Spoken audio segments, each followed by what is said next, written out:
بسم اللہ الرحمن الرحیم۔ عربوں کے ہاں دستور تھا کہ رات کے وقت اونچے اونچے ٹیلوں پر آگ جلا دیا کرتی تھی تاکہ اگر رات کے وقت کوئی مسافر گزرے تو اس آگ کو دیکھ کر مقامی لوگوں کے خیموں تک پہنچ سکے،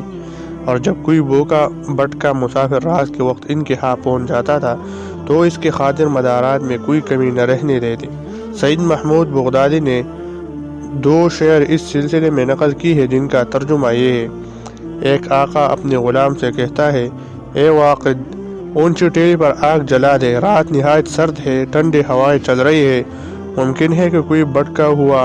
راہی تیری آگ کو دیکھ لے، اگر تیری اس جلائی ہوئی آگ نے کسی مہمان کو اپنی طرف کھینچ لیا تو تجھے آزاد کر دیا جائے گا۔ کبھی کبھی یہ لوگ بجائے آگ جلانے کے عود اور دوسری خوشبودار چیزیں بھی جلاتی تاکہ ہوا کے جون کی وسیع و عریض صحرا میں دور دور تک مہک پھیلاتے رہے اور مسافر یہ خوشبو سونگھ کر ان کے پاس پہنچ جائے، پھر وہ اس کی ضیافت کر کے لطف اندوز ہو۔ بعض لوگوں نے اس مقصد کے لیے کتے پال رکھے تھے جو رات کے سناٹے میں بونگتے تھے اور دور دراز تک ان کی پھیلتی ہوئی آواز شب کے صحرا